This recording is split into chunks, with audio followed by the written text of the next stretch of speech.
thing on?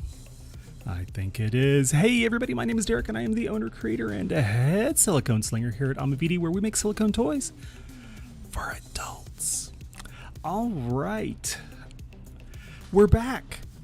It's been a week and we've got Felicity from Phallophile Reviews on tonight. And we're going to be talking about the life of a sex toy reviewer. And we're going to be talking about lubes and toys and all kinds of stuff. So I'll be bringing Felicity on in just a moment. But did you notice we've got Patreon supporters and they are awesome. And if you want to, you can support us by going to Patreon, Amavidi. No, I got it backwards. Patreon.com/Amavidi. And you can support us in any way you like. I think that is... Wait, no, there's something new. We might have super chats available now. I'm not sure. We'll have to figure that out. I think super chats might be available. We'll look at it. Maybe? I don't know. Something new happening with the YouTube channel, but we'll see how that rolls out. I'm not entirely sure if that's coming out yet or not. But yeah, it's been an interesting week. Getting everything lined up. We've got Felicity tonight. We've got Fergus Monster next weekend. And we're getting some new guests lined up. I'll have more to announce in the coming days. Maybe by the end of this week, I'll be able to announce a few things. But yeah, I'm really excited for what we've got coming up. Well, with that, let's get Felicity in. Let me see if I can do this right. I think that's it. Felicity! How you doing? Hello. Hi. Good to see you again. Yes. We've been pre-calling. Yeah. Yes, I'm looking forward to seeing where this is going. We've had some good pre-show calls, and it's been really great chatting with Amavidi and just learning a little bit about how the show goes. Oh yeah, I mean it's been fun. I mean you get to kind of see how the behind the scenes works a little bit, and yes, it's always everybody gets to see the front side of the screen, but then you get to see the behind the scenes.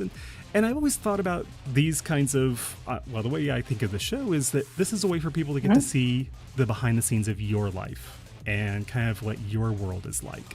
Because, they get to know you through Twitter and through your YouTube channel and all of those things. But, they don't always get to know who you are. So I want to give people that opportunity. And why don't you take just a second and give us a little bit of a background about kind of who you are? What is your background like? Definitely. Yes. No, I totally agree. I think a good review can be kind of a story told about how a toy works for a particular person. But when I first started getting into toys, obviously at first I fell into just the usual, go to Adam and Eve kind of thing, and you end up with a PVC dildo. And then I started doing more research and more reading, as many toy enthusiasts do, and found other reviewers, and just seeing individual tastes, I think, was amazing to me. And I thought, I feel like someone should do something definitive, lining up different products. I was really interested in silicone independent artists like yourself, like Amavidi, and how short durometer impacted the feel of different toys. So I started my site just to write a silicone dildo firmness guide, essentially, to have this piece of info out there for people on the internet to read. And I went from there, and I think it's really important to talk about individual tastes, individual preferences, that we're all kind of on a spectrum for what we like. And I try to include what I like and how this feels to me, and also stack up toys one versus another. So I started writing guides that would compare vibrators, the strength of one vibrator, one popular toy versus another, kind of just so people could pick and choose based on their own tastes, find something hopefully that would work better for their body. Yeah, actually, you just threw so much at me there, because one of the things I thought was interesting is that you do the guides, and it's not just like a one-off description of a toy. It's more of a spectrum. It's like it's not a toy in a vacuum. And it's not just toys either. Right. We'll come to this in a little bit, but you also do lubes and things like that. Yes. So it's interesting that you chose that kind of spectrum to have something to compare against. Right. Yeah, talk about that just a little bit. Why? Mhm. Right. Well, coming into it from, I think when people get into toys, they just go out there and they just see there's so many options. How do you choose between all these different products? So we all have on the internet, online shopping, it's amazing because we do have so many choices, but it's also can be very confusing. So I go in and I do definitely curate the guides. So I'm not just like picking random, Amazon products from some random, mass producer who people aren't going to be talking about. I'll review Levi products versus Lilo products, etc., but also bring in smaller brands that maybe I think are at a better price point, and that also have a lot of power. So it's just trying to choose and find the right fit for your body. It's just something that I hope that my work will enable people to make better choices for themselves, or at least see how toys stack up against each other, because we got a lot of options. Yeah. Boy, I've got several things here I want to get to. I'm making notes as we go, and we're going so fast that I'm like, I can't type and get everything in here. Yeah. I'm reading the comments now. I'm like seeing what people are saying. Yes. By the way, George is in the chat. She's wrangling all the questions. Restreaming. She is. She's going to be throwing notes in there, and if there are any links to anything that we mentioned, she'll be taking care of that. And I want to throw a shout out to George, because I couldn't do this without her. Now, I have to ask the question, Yes, sir. There are so many other things that you could be doing for a living. Why are you a reviewer? Why are you a sex toy reviewer? It started out essentially as a hobby, as a project. It was something that I thought was fun. It was just personal interest. I think like a lot of good independent silicone makers, they're just people who are out there and they're trying to buy toys for themselves, and they're finding other reviewers or other makers that they think are cool. They enjoy reading that. They enjoy using those products. And so, but there's kind of a gap somewhere in the market, or they can't find quite what they're looking for. So that's what I did. I saw something I didn't think I wanted, something that was kind of like listing out, trying to be definitive, very analytical, comparing one product to another. So I just started doing that on the side, actually, as I was working as a book editor. And so I'd never written before. I'd only edited other people's work and commented on the content, or, found stray punctuation marks. So I just kind of progressed, and I ended up being a writer myself. So it's been really an interesting journey, discovering all the different kinds of toys that are out there as well. Now, about that journey as a writer, I mean, you were kind of filling a gap that you saw, and it was almost like it kind of pulled you into being a writer. Well, you coming from a literary background, but it sounds like, coming from being an editor to being a writer is a little bit different world. How was that transition for you? I mean, were there fits and stops, and did you feel confident? Did you stumble? What was that like for you? Oh, yeah. I mean, anyone getting into writing, I'm sure it's a lot of trial and error. It's practice. I'm learning how to pare down my writing, be concise, less is more, etc. I started out actually coming from an academic background where I was working with a lot of footnotes and very detailed citations. So I was used to that. So I found myself being like, oh, wait, I hear people want something that they can read and understand quickly. Maybe I should move some of this information. So I started writing reviews with a bunch of footnotes, trying to make my writing more concise, and kind of started shuffling information to notes that someone could read if they wanted to later. And then, it definitely was a process. It's very much a process, learning to write and trying to get your thoughts out there. And occasionally, sometimes my experience sections of my reviews are just, less like I'm just here talking. Yeah. One of the things that, as you were talking, something that popped into my head was, you were talking about all these different categories and all these different manufacturers. Yes. How does impartiality fit into that? Because do manufacturers send you product, or are you out there having to buy your own? How does that work? It's a mixture. When you start as a reviewer, you definitely have to be buying your own product to show that you can. You have some experience, you have some knowledge, you have to start building up a following, get your reviews out there, show that you can actually write and put out a review that people may want to read and gain some information from. So it starts out and you'll do that. You'll purchase a number of toys. I had toys from a lot of fantasy makers because I was a dildo enthusiast. Originally, I'd only bought a couple of vibrators and I was really into it. Oh my gosh, I just heard Fiona yell really loud. Oh my gosh, the cat. The cat is in the background doing something.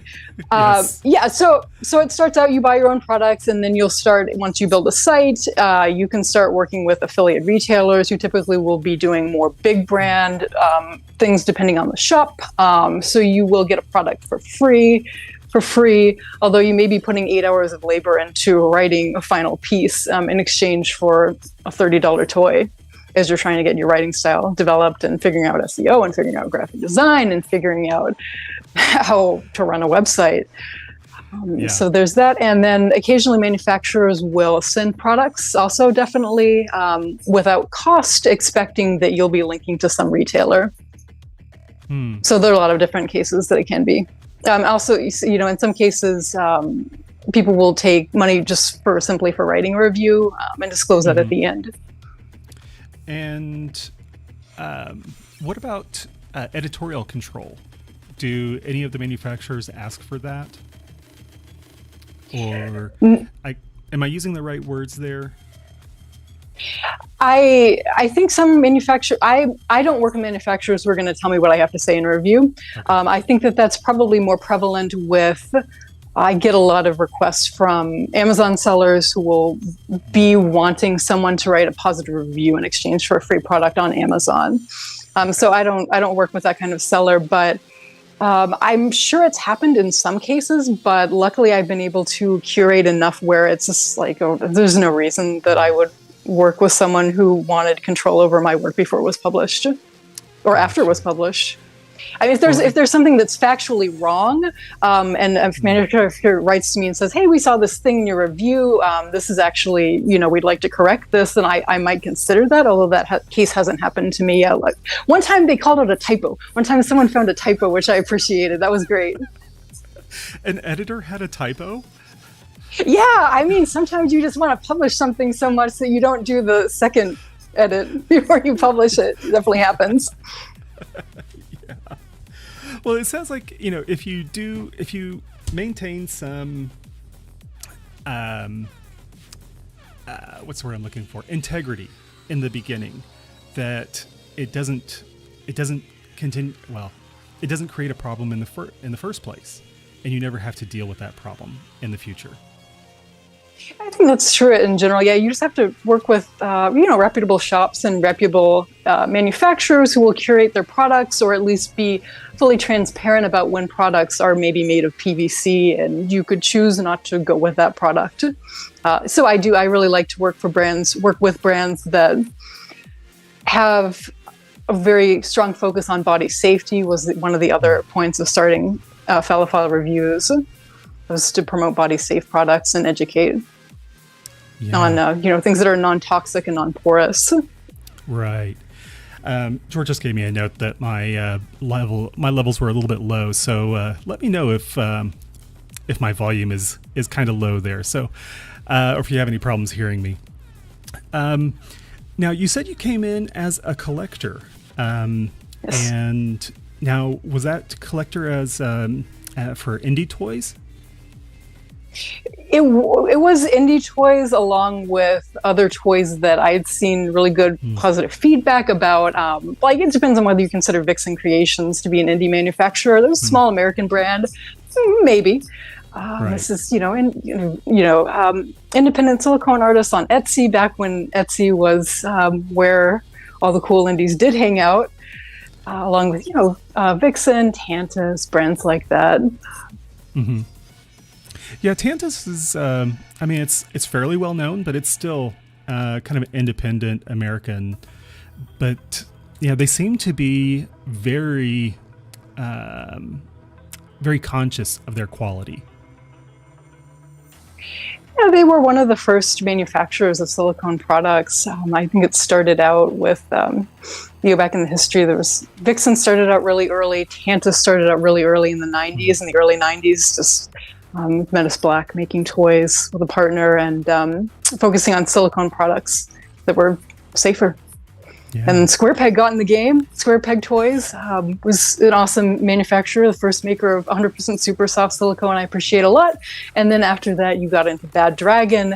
And in the 2010s is really when independent artists started creating a lot more silicone dildos, super soft toys, platinum silicone. Gotcha. Yeah, awesome. Okay. Now, how long did it take you to feel like you were actually a writer? How long did it take you to feel like you could think of yourself as a writer? That's a great question. I started writing in 2017, at least 2 years. Okay. I mean, somewhere between 2 and 3 years. Yeah. Now, I have to say, one of the things that caught my eye was I'm going to see if I can bring it up here. Where is it? I think this is it. Yep, there it is. Your lube safety guide. This was something that I saw, and I'm going to kind of just scroll through here. And this table of contents, I don't know if people can read it or anything, but this thing is huge. There is so much information here, and it is impressive in its volume, if nothing else, but also impressive in its detail. And there's just so much in here that I would love to get into, but I think there are a couple things that are kind of important that people should at least kind of be aware of.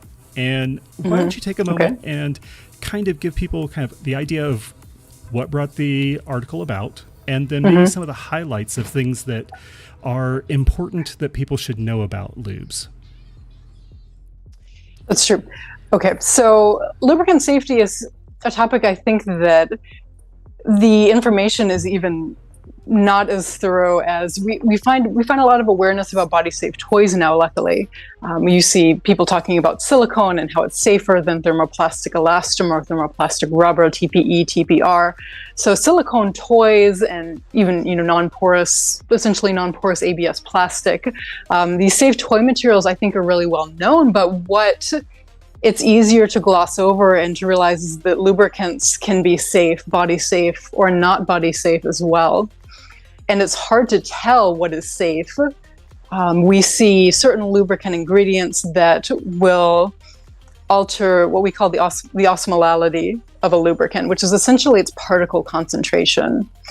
So osmolality, if it's too high, what it'll do is it'll cause your cells, it really affects the protective barriers within cells, within both vaginal and rectal cells.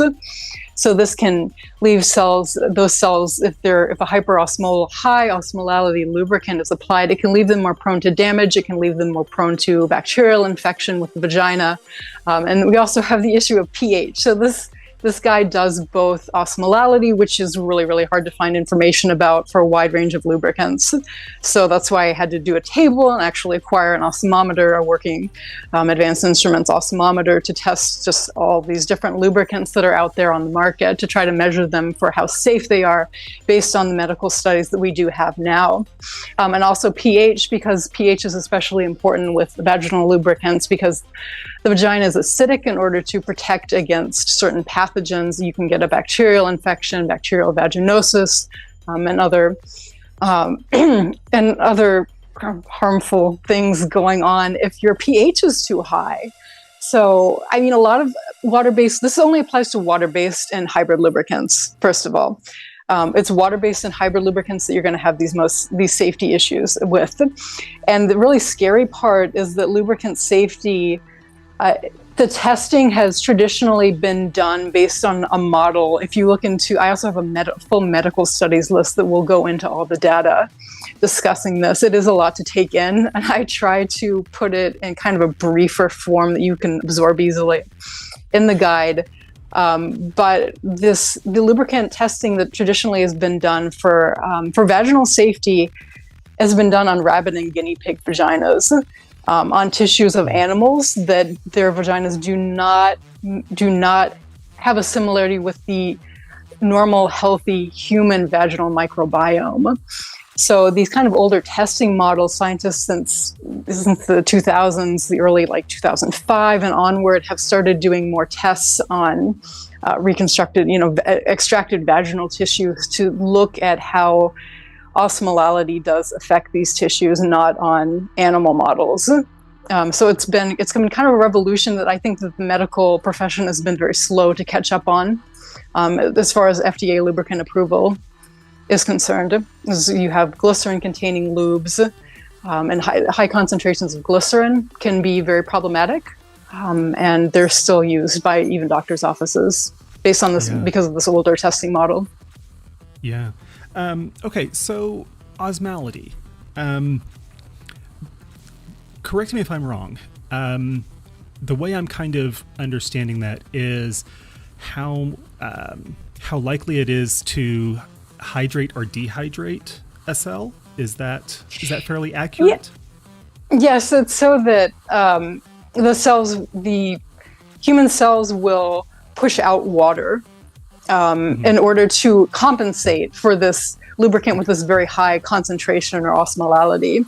So they'll push out this water, and in that case, it can be problematic because the vaginal cells are made of 4 different tissue layers. And if you start stripping off the outer layers, then it leaves the lower layers, the basal and parabasal layers, kind of exposed and more susceptible. Yeah. Okay. So yes. That, I think that's what we're looking at here. So yeah. Okay. I interrupted. I apologize. But we're trying to avoid is causing any damage to these superficial layers right in here. Yes.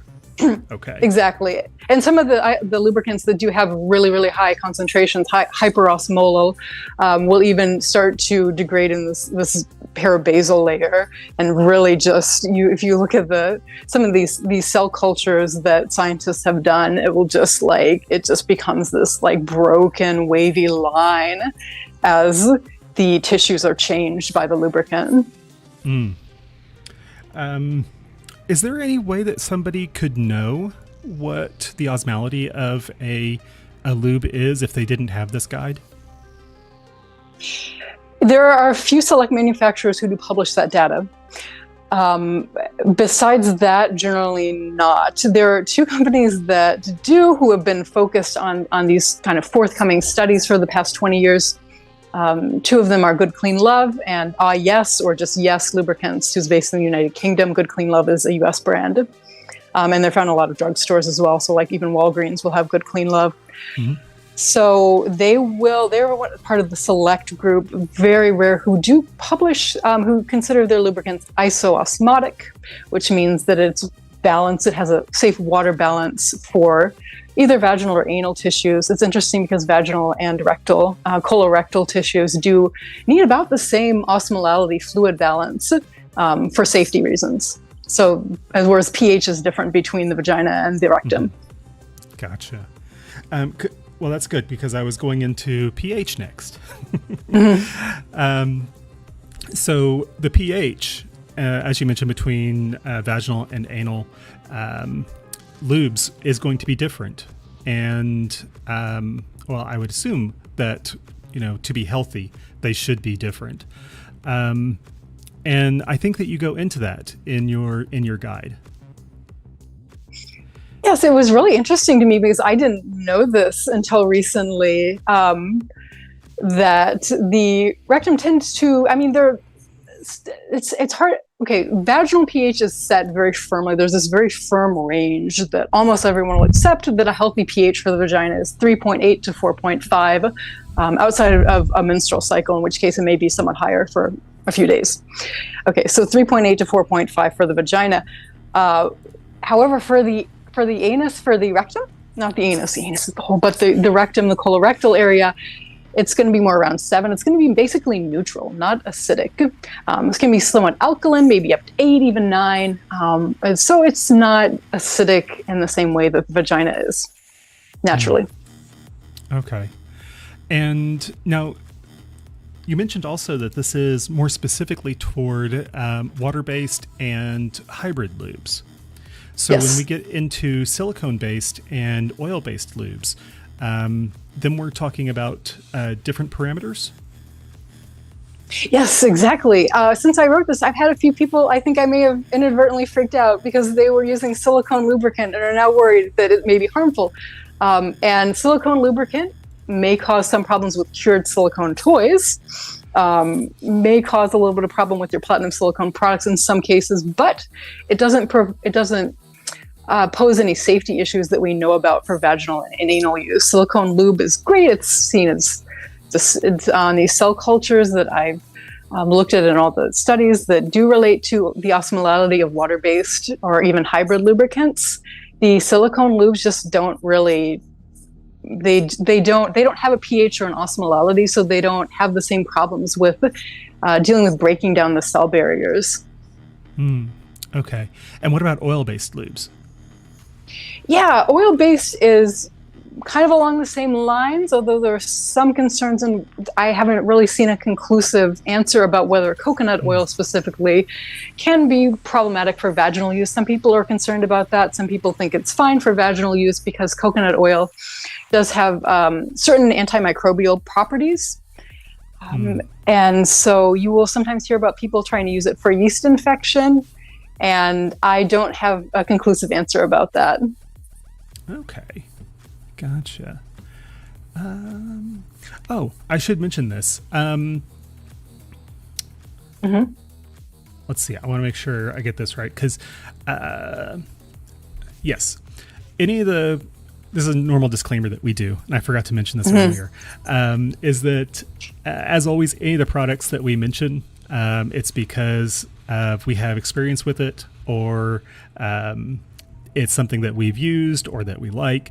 It's not because it's sponsored in any way.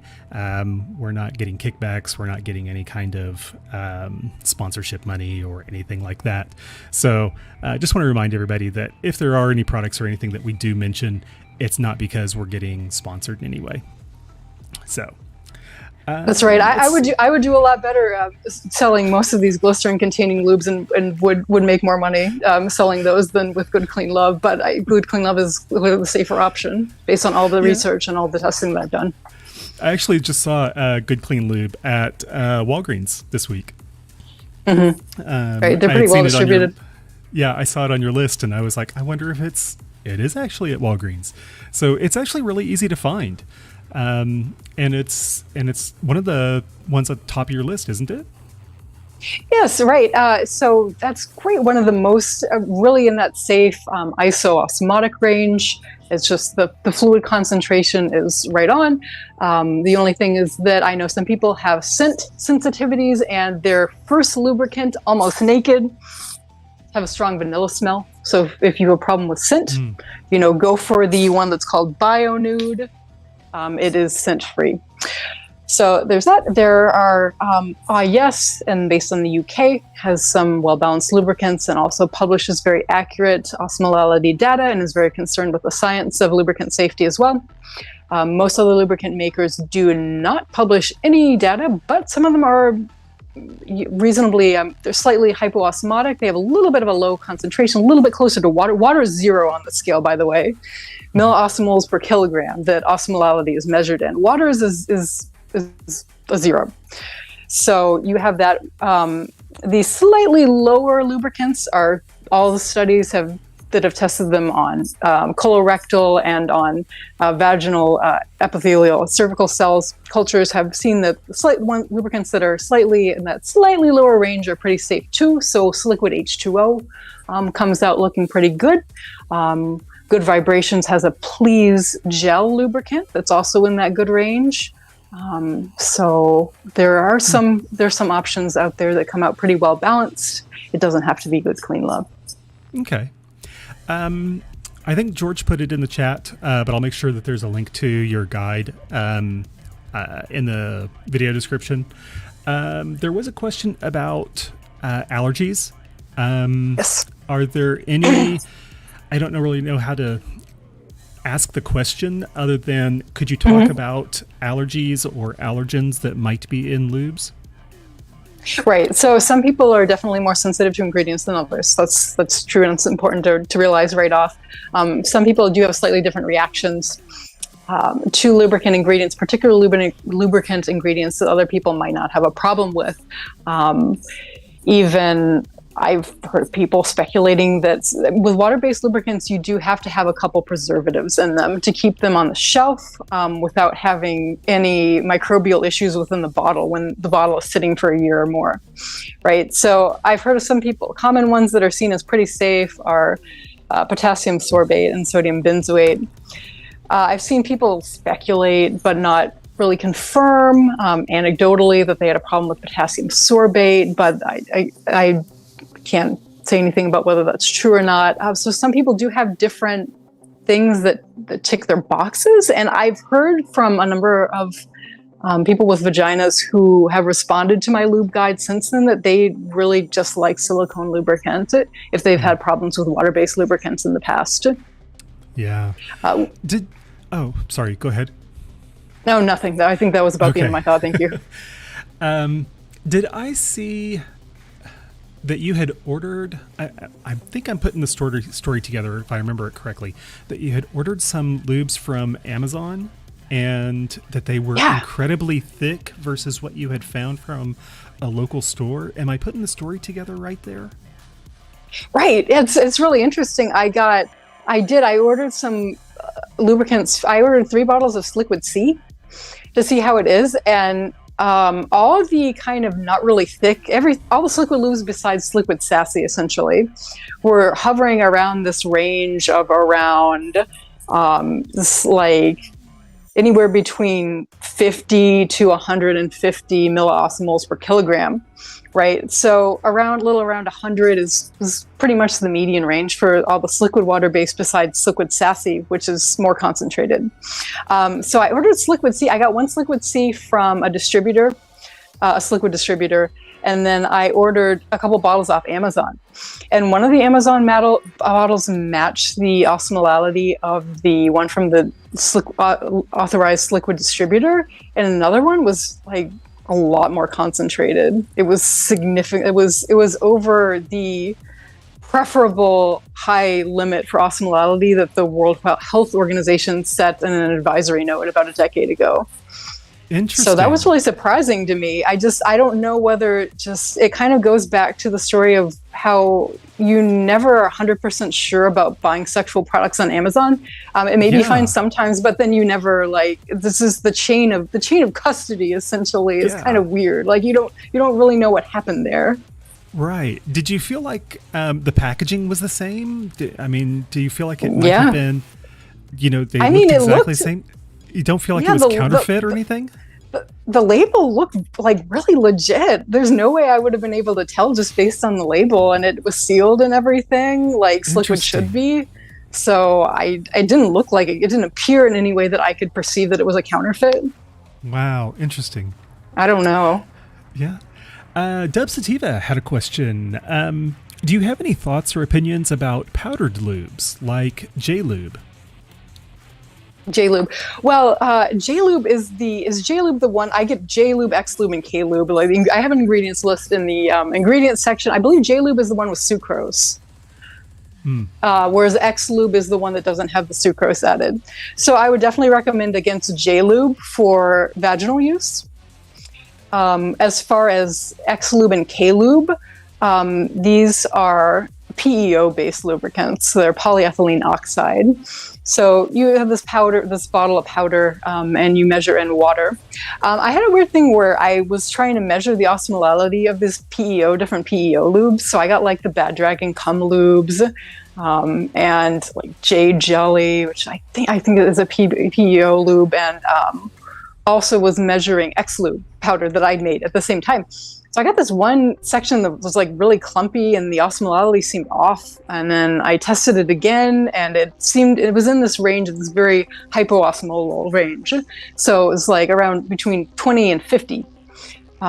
So it's a little bit, no one has definitively said that osmolalities that low are problematic. There's one slug mucosal study Adrian and Ramones from a while back that found that there was one lubricant with an osmolality of 21 milliosmoles per kilogram where that was causing some cellular problems.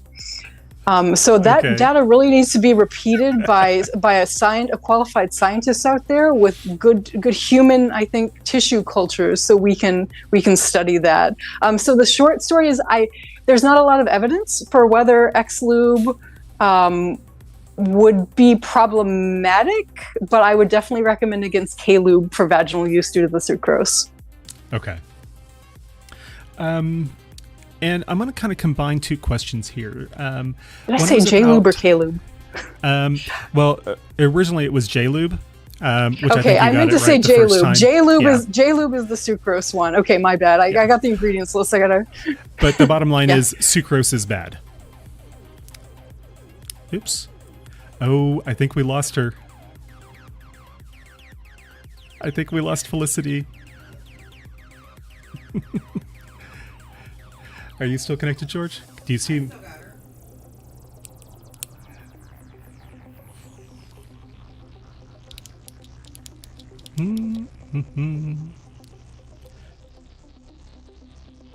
Edit.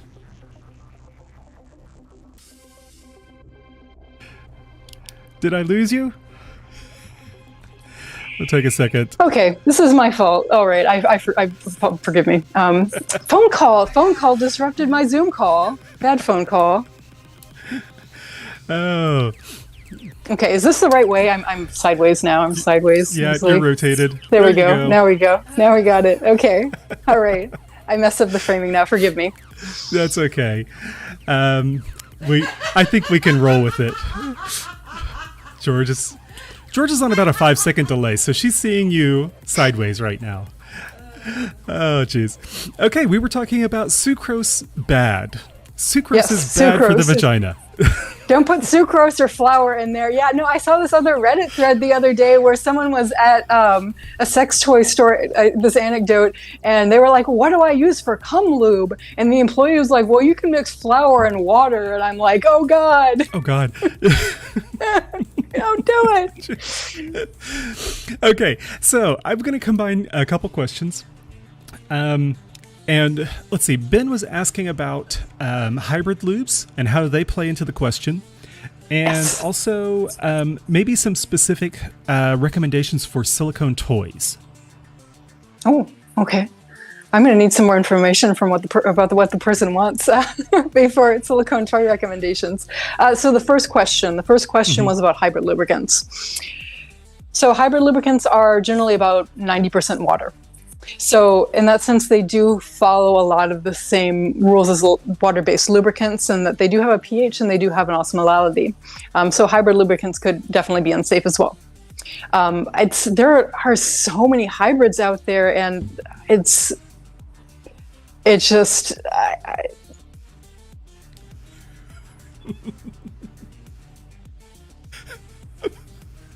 I think we lost Felicity again. She is incredibly important this evening. And so, while we wait for her to come back, I'm going to take a second here. And while we wait for Felicity to reconnect, I'm going to remind everybody that we have Fergus Monster coming up next week. And we will be, I think we're going to be at 3 o'clock. Fergus is in a different time zone, and so that will make it be a little bit earlier. I think we're going to be at 3 o'clock on next Sunday. I see that Felicity is reconnecting. I'll give her just a minute to get situated. And let's see, I'll remind everybody that we do this every Sunday evening. And, well, I say every Sunday evening. It's going to be every Sunday. Next Sunday, it's at 3 o'clock. But it is generally Sunday evenings at 7 o'clock Central Time. And let's see if we can get Felicity back here. There she is. And she's sideways. Hi. I'm very sorry for the disruption. I neglected to tell everyone that I know not to call me during the live stream. This is clearly my mistake. You are busy and important. No, I don't know about that, but I do get busy. Okay, I'm so sorry. Please proceed okay. with the questioning. My fault. No, that's okay. I think you covered it when it came to the hybrid lubes, that they do have pH and osmolality issues, very much like regular water-based lubes. And if they want to get into that a little bit deeper and get more specific options, they can check out the lube guide that's on your website. Now, as far as specific recommendations that you might have for silicone toys, now, are there any lubes that you might recommend? Lubes that I recommend for silicone toys. Okay, so yes. So the chart for all of the different pH and osmolality levels is at Phal.Reviews/lube. And it's hard to find good silicone lubricants. I found that silicone lubricants are very non-damaging to platinum silicone products. Pure platinum silicone does great with hybrids, and all the experience that I've had with hybrid lubricants and silicone. So we have Liquid Silk is a little bit high in concentration, but it's not too bad. Good Clean Love also has a hybrid lubricant that will work with silicone products. If someone is wanting something thicker, something that really covers textures, really cuts down on drag for vaginal use or for anal use.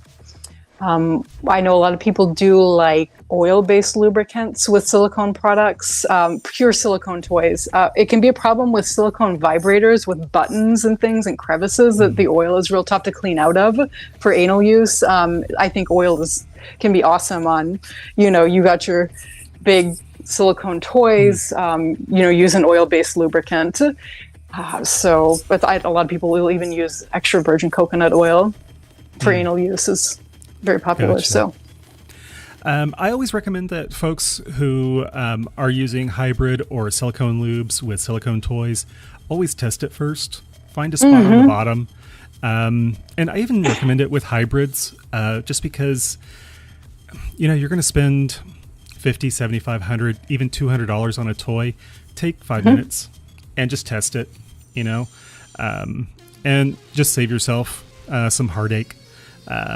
But yeah, hybrid lubes are often quite okay with silicone toys. But I do like to be very conservative and recommend that people test. Just be safe. So that's right. Let's see. Okay. I will remind everybody, if you've got any questions, drop them in the chat. George will wrangle those and get them to me. Now, you said that you came into this kind of as a toy collector, and that you kind of had some indie toys in the beginning. Have you done any toy reviews for any of the indie makers? I did a toy review for Fantasy Grove last year, and also Paladin Pleasure. It was awesome to work with, and I love their rainbows. And Fantasy Grove does like these amazing splatter neon marbles. So I've gotten that. I bought a lot of Picture Forge toys recently, like a year ago, but didn't review them formally. I'm definitely still picking up indie toys, but not reviewing them quite as frequently. So, yes. Now, didn't you do somebody's grinder recently? Oh, yeah. I just did the Uncover Tentacle Grinder was what I did. Yes. The tentacles are super fun. Grinders are definitely something that I was not, I just kind of fell into them recently after I got some vibrating grinders and decided somebody needs to make a really big list. And I found a couple sources, resources, other reviewers, like Kelvin Sparks has a list too. And I just tried to make my own list of grinders. So it's really fun, I think, after the amount of toys that I've collected and years of reviewing, to find something that is actually novel. And grinders are kind of one of those cool new areas right now. Yeah. What patterns have you seen over the years in terms of products and product evolution? What patterns have you seen? Oh, this is a very detailed question. There definitely are trends. I see trends coming and going. I know air pulsation toys have gotten started out with, womanizers, like in the 2010s, and kind of exploded from there with all the different Satisfy products. And now everybody and their brother has an air pulsation toy. And so air pulse toys have gotten a lot bigger. Thrusting dildos kind of had a streak for a while going on. Let's see, what else? There are definitely trend. Roses are the thing for the last year. So rose vibrators. Lots of toys do come and go. I think some of them will stick around, and powerful, potent toy clip vibes tend to do well in general, like Satisfier or the Rose. So, yeah, I've noticed that the grinders have been very popular this year. They've been. At least in the indie side, because that's where I'm at, is really, that's just where my heart is seeing the makers and all the different stuff that comes out of these independent minds. And it's this year it was it's been grinders. I think last year it was Moz, that's right, the mouth with a tongue, usually. Yeah. Yeah.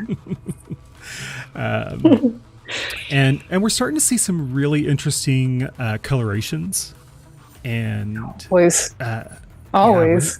Yeah.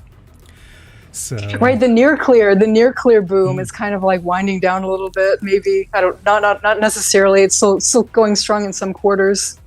Yeah, it is. Some people have found their niche with that. They found their way of using it, and Pleasure Forge, Shop Dad and Kristen over at Pleasure Forge, they have really gotten into doing some of their confetti pours with right, and they're doing a really good job with that. Yeah. So, now let's see if. You kind of got into this as a hobby, and you found this little niche that you felt like there was a gap in the market, and you filled that gap, and you turned it into your own. Do I want to call it a business? Is it a business for you? It's a business now that's mixed with a lot of pleasure. Okay.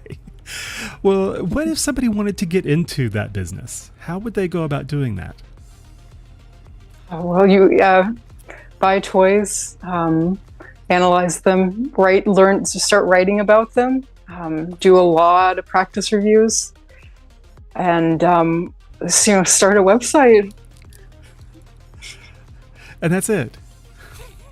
So yeah, it's a lot of complication. I've had a lot of server issues, and you can have years where I'm trying to adjust my framing after the phone call mess up, and then there was the time where the Google algorithm shifted and my traffic dived by 50% for no reason, even though my content hadn't changed, and this happened and that happened, and everyone is paying influencers, affiliates less now for sales. So it's really a tumultuous thing.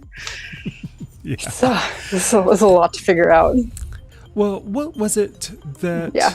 What do you think that made it viable for you? That's not a complaint, by the way. I love this job. There are some struggles, but I wouldn't trade it for anything. Yeah. Well, yeah. What was it that made it viable for you? Google ranking. Okay.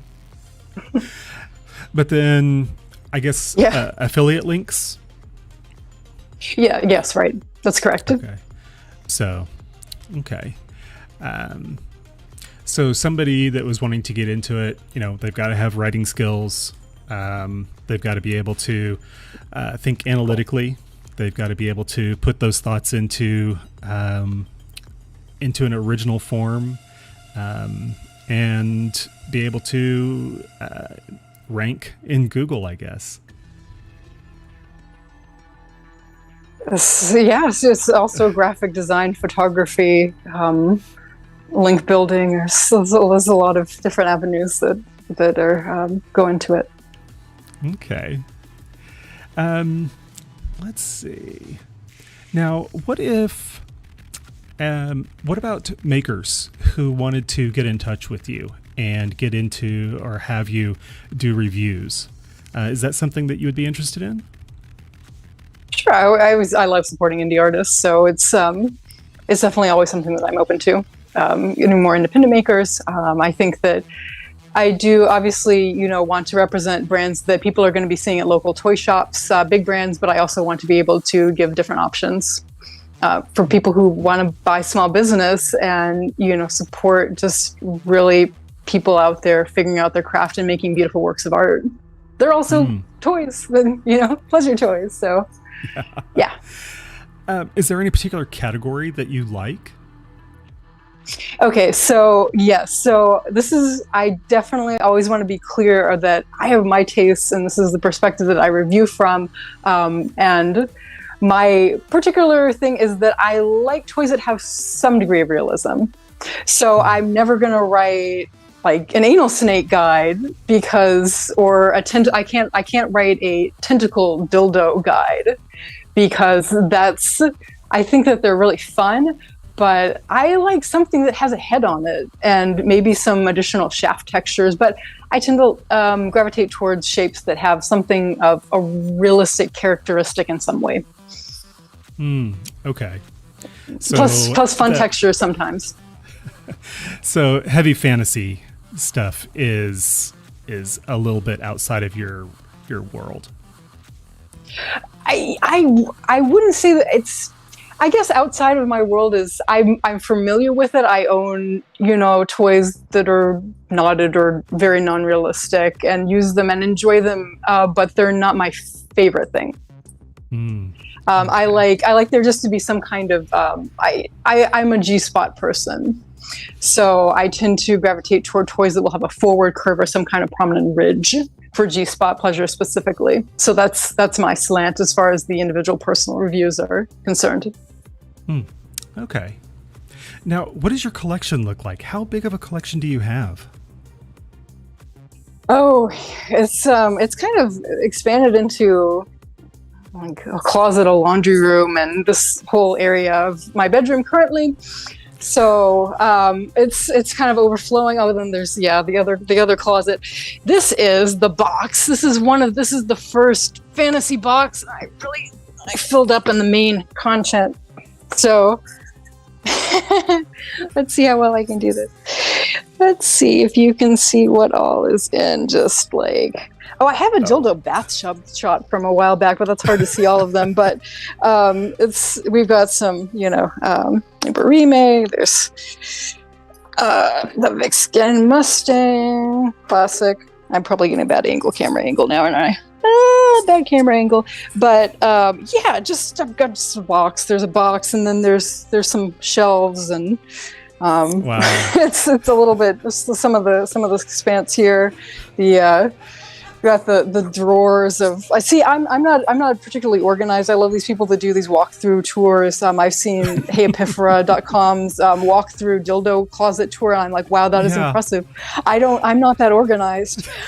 So this is like random dildo drawers where I just have this, and then they're just kind of like drawers. There's many drawers. And I don't have everything, but I have a smattering of all kinds of different types that is a little bit chaotic at this point. Is kind of how to expand in the garage as well. So that's wow. It's interesting.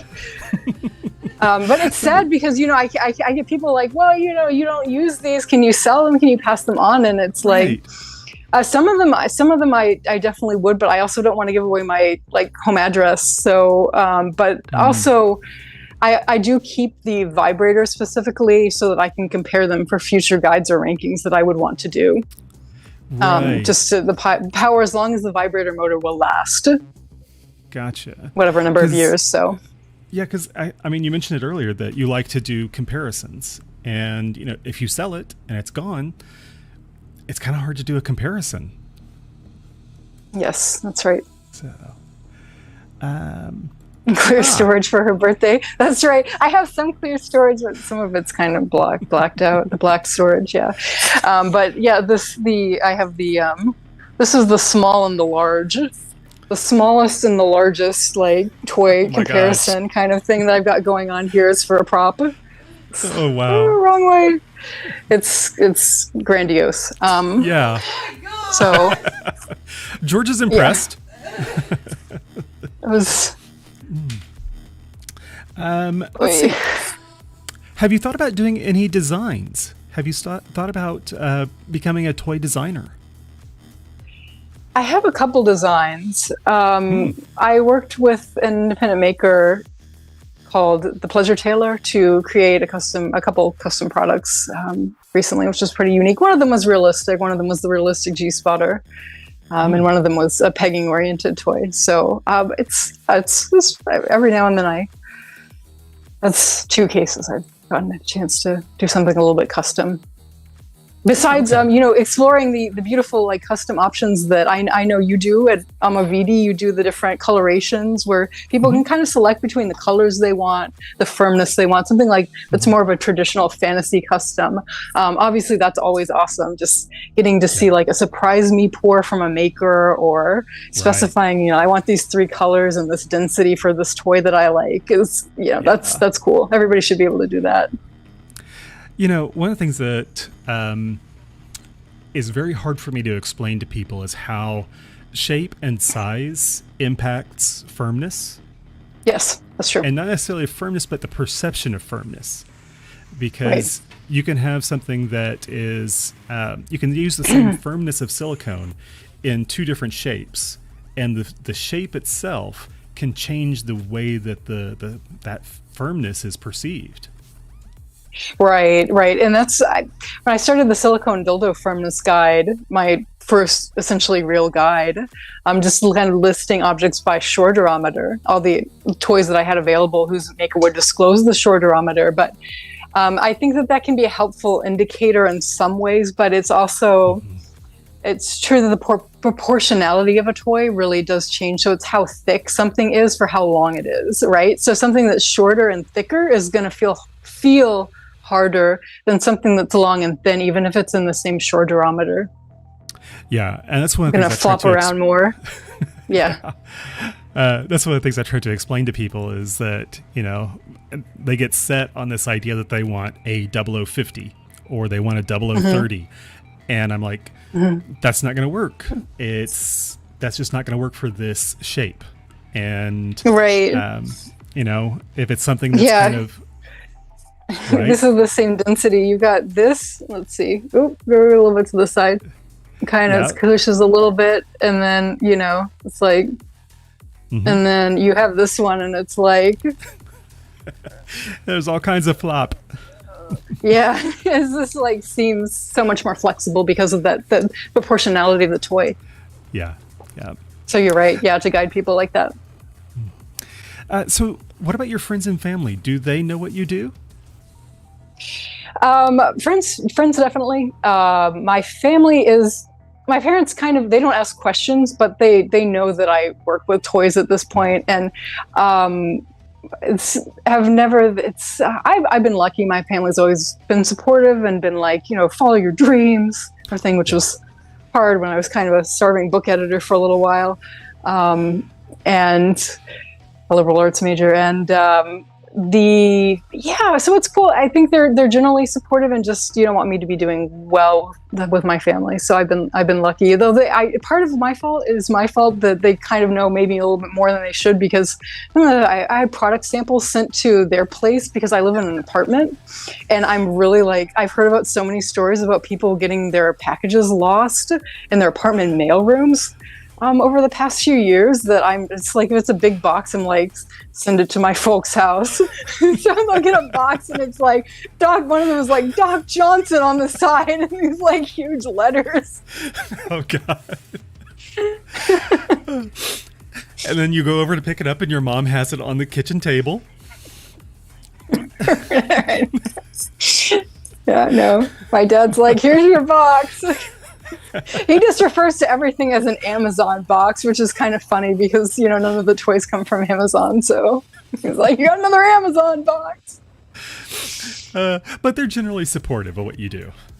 Yeah. I'm really, really fortunate with all of this. And I guess, do you have to talk around it with them at all? Do you have to use any euphemisms or anything like that to, I guess you have to have a conversation with them to some extent, and you can't just completely block this part of your life out, can you? Or do you? Right. Well, when I first decided to go into kind of formally, mostly freelancing with the blog, with Phallophile and doing a little bit of book editing on the side, just freelance, I told my parents, like, I have this new project coming in. I have some writing assignments, and I'm working in the adult wellness industry now. So they were kind of like, what? And then they were kind of like, it took a little while for that to click. It was a euphemism. But it's kind of something where you feel like it's not dishonesty, but you don't want to tell your parents. I write about how I have sex with dildos and vibrators on the internet. So I think it made it more comfortable. Okay. Yeah. Oh, I was actually just talking to my dad yesterday, and we joke around. He says I'm going to have a dildo dynasty someday. So, that's a great term. I love the phrase. Yeah. So I've got a couple of things I want to get to, and then we'll wrap it up fairly quickly. And I'll remind everybody that if you have any last minute questions, so this is my last call for questions. If you've got any, drop them in the chat. George will get them to me, and we will wrap it up. Let me go back through and make sure that I haven't missed anything. And actually, I'm going to ask a question, and then I'm going to go back through what I have. Are there any things that how do I want to put this? What limitations have you found that you have to work around? Is there anything that is keeping you from doing what you want to do? What I want to do. I think once since I've gotten, I have a more stable partner this year, happily, where it's going well. And one thing is I haven't done as many male toy reviews in the past, consistently for the past few years. So I feel lucky that we're moving more, me and him into that area where we're doing more penis and prostate reviews. So everyone will still have some preferences, and I don't think he's going to be really into he's not really into depth play examples, so I'm still not going to be, writing a Slink versus the World kind of depth probe guide, but I feel glad to be expanding. There's some other limitations are, I try to express my own preferences, and everyone will come at toys from their own angle. So, I'm myself, and I'm one person, and I'm saying I like this toy. This is why I particularly like this toy. I think the finish is like this. I think the feel is like this. I think the vibrator power is like this, and just kind of stacking it up against different products. So I try to overcome some of my strong personal directions while comparing to other toys that people with different tastes might like more than me. Yeah. Actually, I don't know why I didn't catch this, is that, this is all from the woman's point of view. And you mentioned, male toys, strokers and prostate toys and things like that. That's something that you might not be able to do yourself. You might need somebody who could work with you on that. Absolutely. So yeah, I guess that's somebody you would need somebody to work with. Yeah. Yeah. Which kind of actually gets to gets my next question, which was, what limitations do you have to work around? And I guess that would be one of them. All right. Yes. So I think preferences are awesome, and everyone has limits. So I try to recognize mine, I think is the big thing. It's important for people who are writing reviews to be like, well, makes me really upset when I see a review where someone is like, oh, well, it was too small. And they just like totally give this toy a 1-star rating or something like that. And I'm like, well, I get that you didn't enjoy it and that's very valid, but it's not worth taking down someone's rating on whatever platform. Be like, well, this wasn't really my personal cup of tea, but I think it might work for people who like smaller insertables. Yeah, I've had a few of those reviews where they literally ordered. I gave them what they ordered, and there have been a few where I've like I messaged them back. I was like, I'm not sure if this is going to work for what you want it to do, and they're like, this is what I want, and then I get the review afterward, and they're like, this was they didn't say it was horrible, but they said it was too soft, and I was like, I tried to warn you, but yeah. Right. Now, what about inspiration? Do you have anybody that you look to for inspiration, or are there writers or other reviewers or anybody else that you draw upon as inspiration?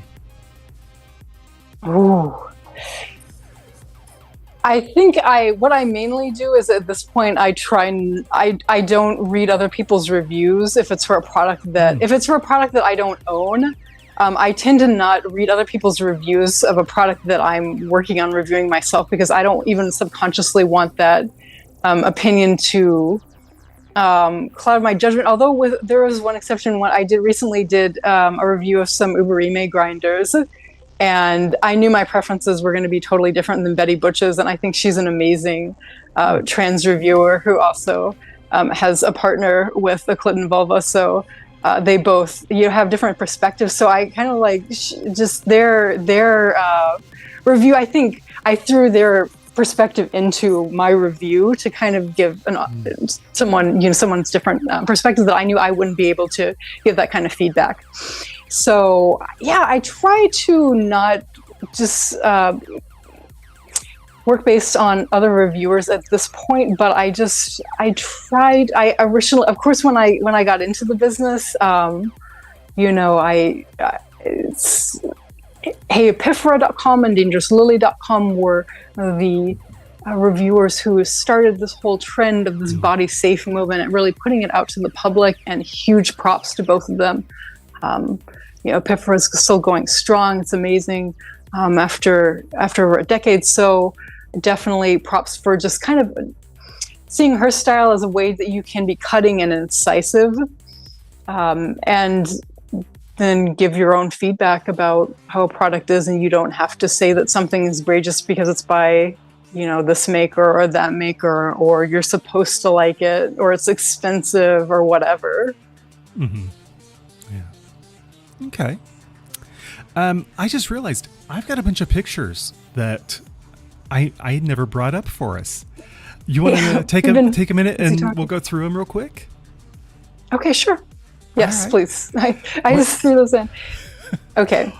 So this is this is a little bit of the evolution of the blog. This is when I started doing the dildo guides, and my first piece was the dildo firmness piece, and then I moved into including dual density products. And then I was trying to, back in 2018, I was trying to stack up the squishiness of various brands of then available dual density silicone dildos on the market versus each other, and rank them from hard to soft. Okay.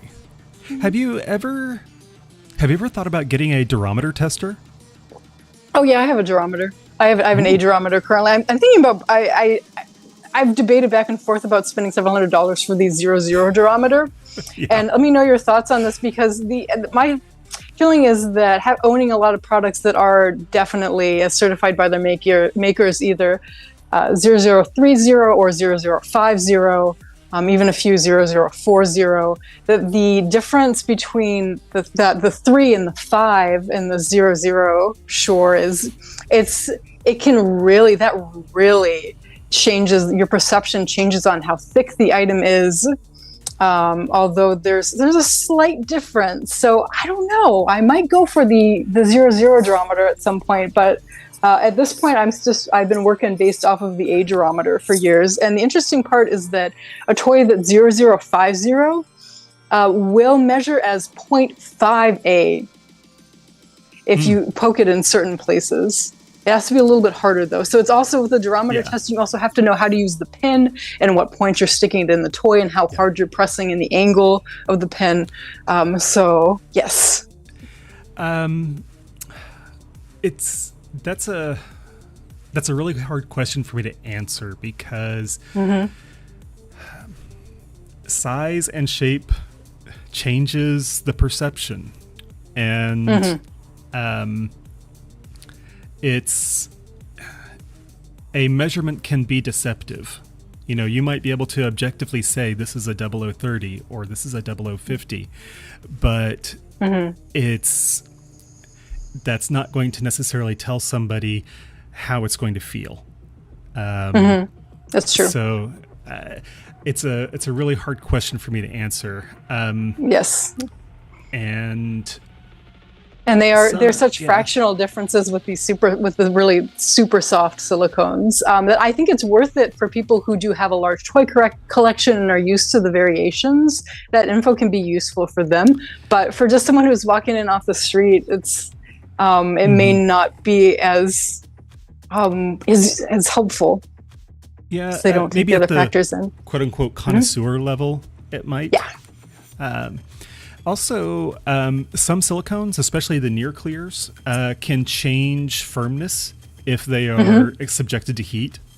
So while they may measure at one firmness, if they've been boiled or something like that, they can change firmness.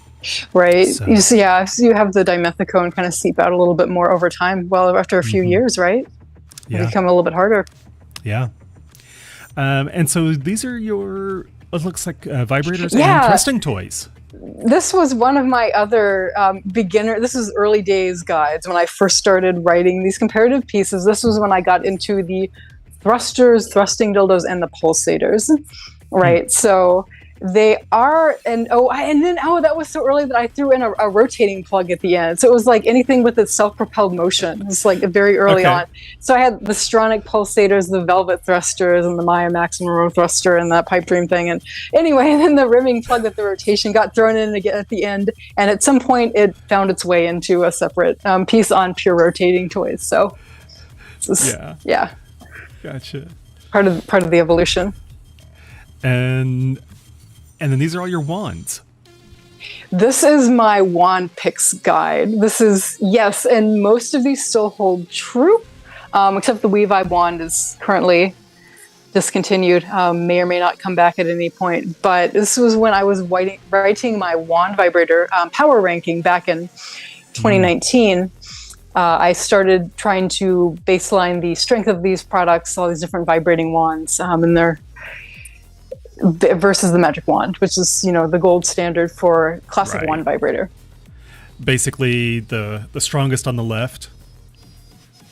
They're not in a pure. The guide itself has points on a 10-point scale, but this is kind of a most recommended versus least recommended, and then I go into pros and cons. Gotcha. So it's vague. It's mostly strong to powerful, but then I have the handheld. The mid-sized ones were also up on the right side, separated from the full-size ones. So, yeah. And this was my kind of like, oh my God shot from when the pandemic started. This is March in 2020, and we were just sitting here, and everyone got quarantined, and just kind of life felt like life came to a standstill, and there's just this huge amount of stress, I think, suddenly with people being locked down. And I was like, oh my God, what do I do in lockdown to deal with this? I'm like, I got my magic wand and my chocolate bar.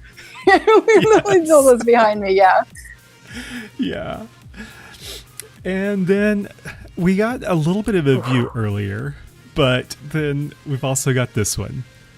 Yeah, that's one of the other shots of the slightly less filled fantasy dildo bin there. So it's got some nice platinum silicone all hanging out together. Yeah. All right. Well, I have one final question for you, and then I'm going to wrap it up. Oh, I need to check and make sure that I haven't missed any questions. Oh, that's an interesting one. Do you chat with other reviewers? Do you compare notes? No, not really. I've met other reviewers, and occasionally mainly I've been in contact with other reviewers when I found that someone is stealing our images collectively. Like, people will just take these, essentially the copyright, images are protected by copyright law within the United States. So I'll pass on if I find someone that's stealing my images and their images and be like, hey, this site is unfortunately, has lifted some of your images. That's honestly been the vast majority of my contact over the past years. But yeah, I guess so. Okay. I haven't had that problem yet, but right. Yeah, I had to start watermarking. My stuff is pretty unique in the sense that I don't know why anybody else would want to use it. But yeah. Do you have any particular music you listen to while you're writing? Oh, you know what? With me, writing is such a there's a specific term. It's such a flow state where I get very. So anything outside, I'll either just tune it out, or if it's a really heavy, strong beat, I'll find it distracting. So I can't listen to music while I'm writing. White noise? I wouldn't hear anything. What about white noise or anything like that? I've done that. White noise, soothing, rhythmic things while I'm testing the toys, but not while I'm actually writing about them. Okay. Okay. My last question for you. What does success look like for you? Very serious. What does success look like for you? I hope it means being someone who can generally be seen as objective enough, or at least discloses their preferences and biases. I think as someone who's trusted as an authority on, if you want to know how a toy is, that I would give you a fairly objective opinion, that I would be a source. And I'm trying to, I think the Lube Guide is part of putting out that data to the world where maybe we should reconsider how some of these lubricants really are treating our bodies. Obviously, that's kind of a subjective criterion, but just being able to support the site and seeing the numbers go up has felt very successful to me over the years as well. And again, it's been somewhat stressful in times where the Google algorithm has randomly hit me and the numbers dropped, or just their fluctuations. So I try not to put too much of whether my success or failure is how many visitors there are to the site every month, because that can ebb and flow. And it may not, it most likely isn't anything that I've done specifically to cause a big shift, as with the pieces that I publish now. So, so I hope I've been successful in telling people about this, helping them explore the different tastes are okay and the different opinions are okay, and there are a lot of options that you have out there, and think critically about what you're buying and what you like too. Find out what you like. So I hope I've conveyed that message. Okay, good. Well, was there anything that we didn't get to that you wanted to cover? Ooh, the only thing I really missed is maybe talking shop more with you and hearing your experience about how Amavidi was created and what the process was like for you. But that's a separate conversation. I'm not sure if we have time.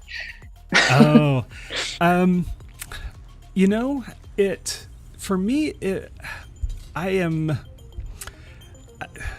Let's see. It's kind of a weird story. Is that I have several different lines of business, and I use silicone for different things, including resin casting.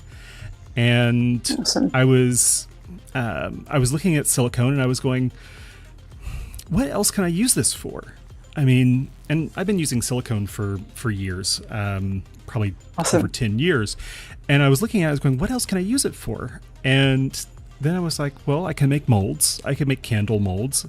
And I started doing some research and I was like, wait, I can make toys out of this. I can make sex toys out of this. Huh. Well, that's interesting. I wonder if I could do that. And then I was like, well, how hard could it be? And then you're down that More road. tools. And That's and great. So for me, it was a way of using a material that I was already familiar with, and a way for me to be creative. And it was a way for me to, because the silicone that I was doing, it was for clients, and I was doing castings for clients. And so it wasn't really creative. It was much more, it was somewhat manufacturing. Okay.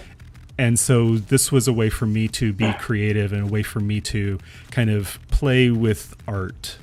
And it turned into a business. And so then I started trying to kind of, well, I don't want to say trying to get involved in the community. I just became involved in the community, and then became a resource. And so that's kind of how all of this evolved. Yeah. I love how the YouTube, we've gone back and looked at the YouTube channel recently, just the different kind of how-to tutorials and just kind of short clips. It's very succinct and also instructive. It's super cool what you do. Yeah. One of the things I have a problem with is actually going long enough. Really? Yeah. I'm like, this is what you need to know. You need to know. This is what platinum pure silicone is. That's all. That's it. It's like 2 minutes. I'm done. I'm out. And so I haven't figured out how to make an 8 or 10 minute video yet. I kind of envy that, because I'll just like sit there and just like ramble and like do this like discourse on just like the texture of the silicone, and it'll be like 5 minutes in, I'm like, oh no, that's too much. So I'm the opposite. Yeah. Yeah. I haven't figured out the YouTube thing yet. For me, it's about sharing information, answering a question. This is it. This is all you have a question. This is the answer. And to me, it's almost about efficiency, because then I can grab a link and I can throw it at somebody when they have a question. I don't have to type out all of this anymore. I can just grab a link, send them a link to YouTube, and then I'm off and running, and I can go answer another question. So. Oh, right. That's nice. Yes. It's kind of like doing demos. I just do short clips on YouTube. Essentially, they're demos about squish or movement, just to show visually something that I can't explain adequately in writing. Yeah, video is something that, it has something that writing doesn't.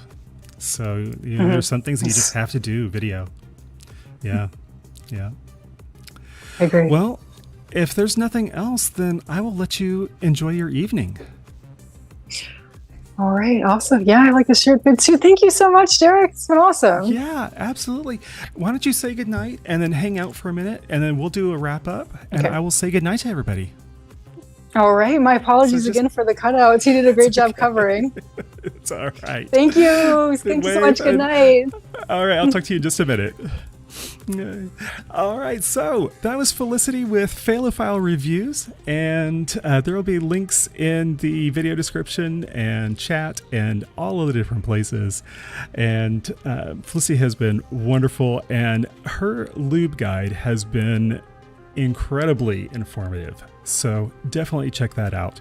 Also, her reviews are extremely informative, and one of the interesting things about it is that they're not just specific product reviews, they are comparisons. And so, if you've got one toy and it's within that spectrum, you can get a sense of how your toy compares against whatever it is that she is reviewing in that spectrum. So it's a really useful way of being able to make an informed decision about maybe the next toy you want to get.